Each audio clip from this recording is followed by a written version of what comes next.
Hi, this is Revathi. Welcome to అందమైన కథల పొద్దురిలు. Videos చూస్తున్న వారికి లైక్స్, కామెంట్స్ ఇస్తున్న ప్రియమైన మిత్రులందరికీ థ్యాంక్ యూ సో మచ్. తొలి ముద్దు ఎపిసోడ్ నెంబర్ 101.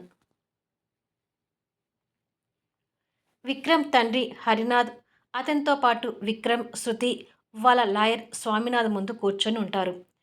మరో 2 రోజుల్లో మీరిద్దరూ కోర్టుకి హాజరు కావాల్సి వస్తుంది. అక్కడ నేను చెప్పినట్టుగా చెప్పండి.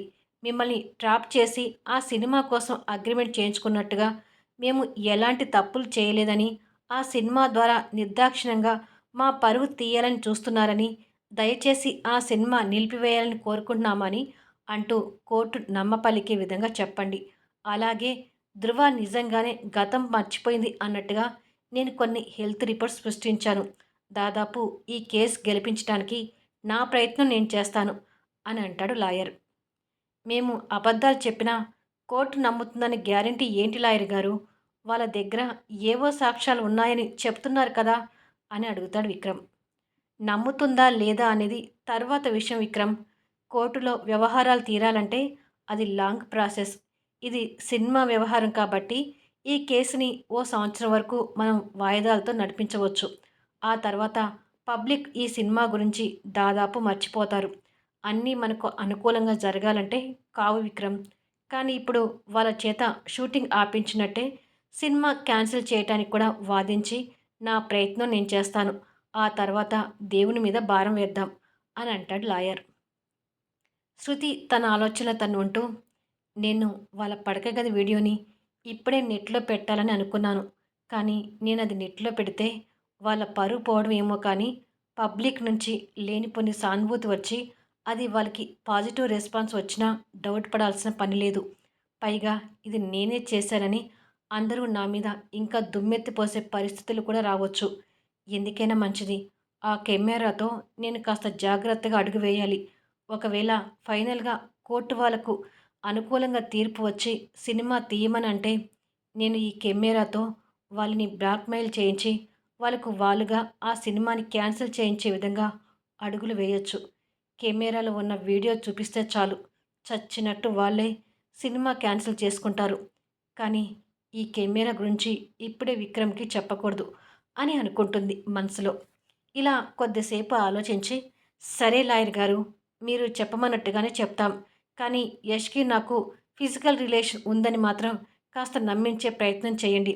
ఇది పబ్లిక్ నమ్మి యష్ నా జీవితాన్ని నాశనం చేశాడు, కావాలనే మమ్మల్ని బ్లేమ్ చేస్తున్నట్టుగా అనుకోవాలి అని అంటుంది శృతి. ఆ ప్రయత్నంలో కూడా ఉన్నాను ధృవ. ఒక టైంలో యష్ నీకు తనకి ఎఫైర్ ఉన్నట్టుగా మీడియాకి చెప్పాడు. ఇదిగో ఆ మీడియా క్లిప్పింగ్. ఇది మనకి ఒక సాక్ష్యంగా ఉంటుందని సేకరించి పెట్టాను అంటూ ఫోన్లో ఆ వీడియోని వాళ్ళకి చూపిస్తాడు. ఇంకేంటి విక్రమ్, ఆయనే డైరెక్ట్‌గా నాతో రిలేషన్ ఉందని ఒప్పుకున్నాడు కదా! ఇది వంక పెట్టుకొని నేను కూడా యష్‌కి నాకు ఫిజికల్ రిలేషన్ ఉందని, నా మీద మోజు తీరాక కావాలనే నిన్ను నన్ను బ్లేమ్ చేస్తున్నాడని కోర్టులోనే కాదు, మీడియా ముందు కూడా గట్టిగా వాదిస్తాను అంటుంది శృతి. ఏమైనా చెయ్యి. నీ వల్ల నా కొడుకు పరువు పోతే మాత్రం ఆ యష్ కాదు, నేనే నీ ఎంత చూస్తాను అంటూ హరినాథ్ శృతిని బెదిరిస్తాడు. మీ తండ్రి కొడుకులకి నా మీద నోరు భలే లేస్తుందే. మీరంత బుద్ధిమంతులై ఉంటే విక్రమ్ నేను కలిసి ఉన్నప్పుడు విక్రమ్‌కి ఎందుకడ్డు చెప్పలేదు అని అడుగుతుంది శృతి. హరినాథ్ దగ్గర సమాధానం లేక మౌనంగా ఉండిపోతాడు. నేను మంచి హీరోయిన్ అయితే మీ కొడుకు కూడా ఉపయోగం ఉంటుందిలే అనుకొని అప్పుడు మేము ఎన్ని వేషాలు వేసినా మీ కొడుక్కి అడ్డు చెప్పలేదు. ఇప్పుడు నెత్తి మీదకొచ్చేసరికి మీ తండ్రి కొడుకులిద్దరికీ నేను ఒక దాన్ని దొరికాను. అనవసరంగా నన్ను మాటలని ఇంకా రెచ్చగొట్టకండి అని చెప్పి ఆ తండ్రి కొడుకుల వైపు కోపంగా చూసి అక్కడి నుంచి వెళ్ళిపోతుంది. తప్పు వాళ్ళ వైపు కూడా ఉండేసరికి ఈ తండ్రి కొడుకులు మౌనంగా ఉండిపోతారు. సరే లాయర్ గారు, కోర్టులో కలుద్దాం అని చెప్పి విక్రమ్ బయటికొస్తాడు. శృతి విక్రమ్ కార్ దగ్గర వెయిట్ చేస్తూ ఉంటుంది. నీ ఫ్యూచర్ కాస్తన్నా బాగుండాలి అంటే నువ్వు తనకి ఎంత దూరంగా ఉంటే అంత మంచిది విక్రమ్ అని చెప్పి హరినాథ్ మరో కారులో వెళ్ళిపోతాడు. విక్రమ్ శృతి దగ్గరకు వచ్చి, ఇప్పుడు తప్పు ఎవరు చేశారా అనేది వాదించుకోవడం కాదు శృతి, ఈ సమస్య నుండి ఎలా బయటపడాలో ఆలోచించు అని అంటాడు. ఈ సమస్య నుండి బయటపడతామని నాకు పూర్తి నమ్మకం ఉంది. మీ తండ్రి, కొడుకులు భయపడుతుంటే దానికి నేనేం చేయలేను. ఈ సినిమా పక్కాగా బయటికి రాదు విక్రమ్. కోర్టులో ఓడిపోయినా బయట గెలిచి తీరుతాను అంటూ కెమెరాని మనసులో పెట్టుకొని నమ్మకంగా చెప్తుంది. సడన్‌గా నీకు ఇంత నమ్మకం ఎలా కలిగింది? అని అడుగుతాడు విక్రమ్ తన వైపు ఆశ్చర్యంగా చూస్తూ. కెమెరా అనే ఒక భయంకరమైన బాంబు నా దగ్గర ఉంది కదా! అది చూసుకొని ఇంత నమ్మకంగా మాట్లాడుతున్నాను అని మనసులో అనుకొని, నమ్మకంగా ఉంటేనే ముందుకు అడుగులు వేస్తాం. ఆ నమ్మకంతోనే చెప్తున్నాను. ఆ సినిమా ఇక ఎప్పటికీ పట్టాలెక్కదు. అలా ఆగిపోవాల్సిందే. ఇక నేను ఇంటికి వెళ్ళాలి. కారు అని చెప్పి కారులో కూర్చుంటుంది. శృతి ఇంత నమ్మకంగా మాట్లాడుతుందేంటి అని అనుకొని విక్రమ్ వచ్చి కార్ స్టార్ట్ చేస్తాడు. కొద్దిసేపటికి విక్రమ్ తనని తన ఫ్లాట్ దగ్గర డ్రాప్ చేసి వెళ్ళిపోతాడు. శృతి లోపలికొచ్చి కాస్త రిలాక్స్‌గా సోఫాలో కూర్చొని, ఇప్పటి వరకు ఎక్కడ ఆ సినిమా బయటకొస్తుందని అనుక్షణం భయపడ్డాను. కానీ ఇక నేను భయపడాల్సిన పని లేదు. ఏ కోర్టు, ఏ లాయర్ ఎంత వాదించినా నా చేతిలో కెమెరా అనే అస్త్రం ఉన్నంత వరకు నన్ను ఎవ్వరూ ఏమీ చేయలేరు అని అనుకొని ఫ్రిడ్జ్ దగ్గరికి వెళ్ళి బీర్ బాటిల్ తీస్తుంది. బాటిల్ ఓపెన్ చేసి తాగుతూనే ఫ్రిడ్జ్ డోర్ గట్టిగా వేస్తుంది. దాంతో ఫ్రిడ్జ్ మీద కార్నర్‌లో ఉన్న ఆ కెమెరా కాస్త కదిలి ఫ్రిడ్జ్ వెనక చాటుగా పడిపోతుంది. శృతి అది చూసుకోకుండా వచ్చి బీర్ తాగుతూ కూర్చుంటుంది.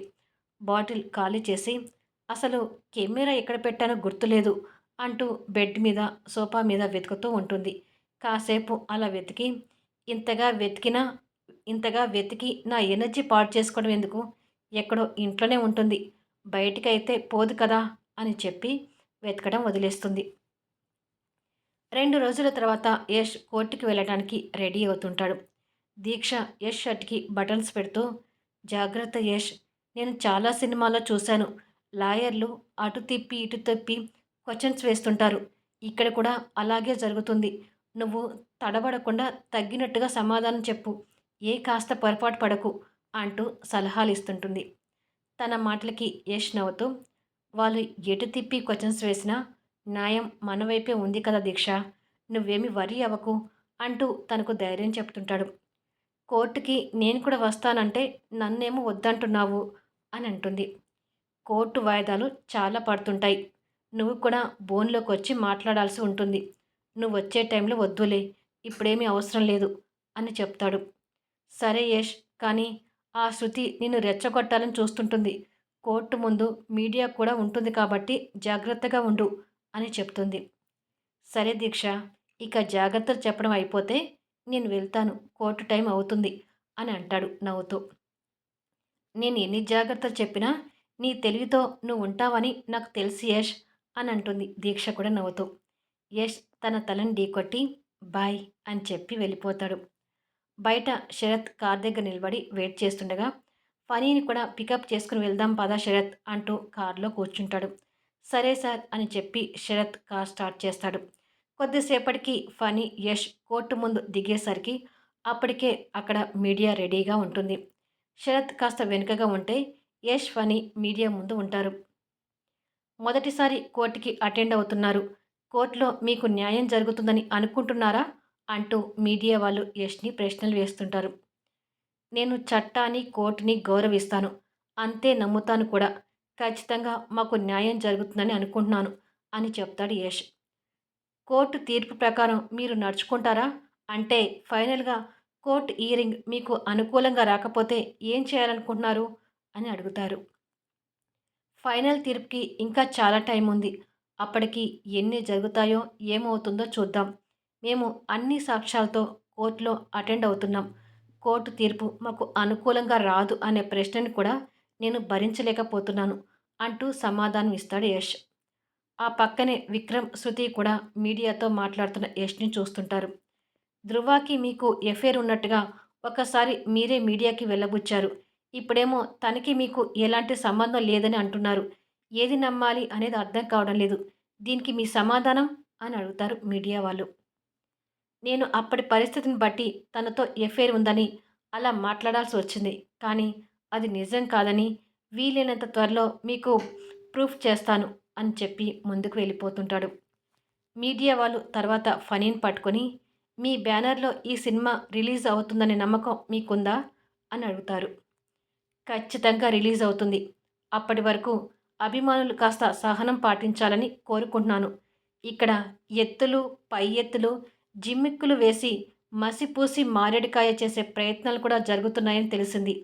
అవన్నీ కోర్టు ఛేదించి సరైన తీర్పు ఇస్తుంది. తర్వాత మేము విజయవంతంగా షూటింగ్ ప్రారంభించి సినిమా రిలీజ్ చేస్తాము అని అంటాడు. ఫనీ మాటలకు శృతి ఇంకా కోపంగా చూస్తుంటుంది. కొద్దిసేపటికి యష్, శృతి ఎదురెదురుగా కోర్టు బోన్లో నిలబడి ఉంటారు. జడ్జ్ వాళ్ళ వాదనని నోట్ చేసుకుంటూ ఉంటాడు. శృతి కన్నీళ్ళు నటిస్తూ, అతను రియల్ లైఫ్లో హీరో కానీ రియల్ లైఫ్లో జీరో యువర్ ఆనర్. ఈ యశోధర్ వల్ల నేను నిలువున మోసపోయాను. నన్ను పెళ్లి చేసుకుంటానని చెప్పి నన్ను అన్ని రకాలుగా వాడుకొని నాతో ఫిజికల్ రిలేషన్ కూడా మెయింటైన్ చేసి చివరికి నన్ను అందరి ముందు దోషం చేసి వదిలేసి మరొక అమ్మాయిని పెళ్లి చేసుకున్నాడు అంటూ చెప్తుంది. స్వామినాథ్ శృతి తరపున వాదిస్తూ, నా క్లయింట్ బాధ అర్థమైంది కదా యువర్ ఆనర్. తను యశోద ట్రాప్లో చిక్కుకొని అల్లాడిపోతుంది. తను అసలు గతమే మర్చిపోలేదని, మర్చిపోయినట్టుగా మోసం చేసిందని వాళ్ళు కేసు పెట్టారు.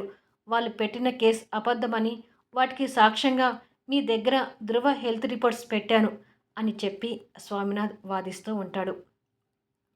అలాంటి హెల్త్ రిపోర్ట్స్ నేను కూడా తీసుకురాగలను యువర్ ఆనర్ అంటూ యష్ వాళ్ళ లాయర్ జయచంద్ర లేచి వాదించడం మొదలు పెడతాడు.